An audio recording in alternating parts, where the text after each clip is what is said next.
So the tips will depend on what the cause of cough is.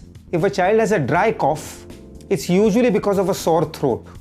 So the best way to prevent it is again a good diet, avoiding foods that are very sour, very cold, very oily, and if the throat gets spoiled, to do gargling.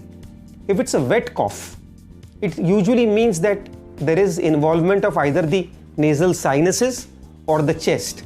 So this kind of a wet cough, if it goes on for more than a few days, is actually an indication to see your pediatrician.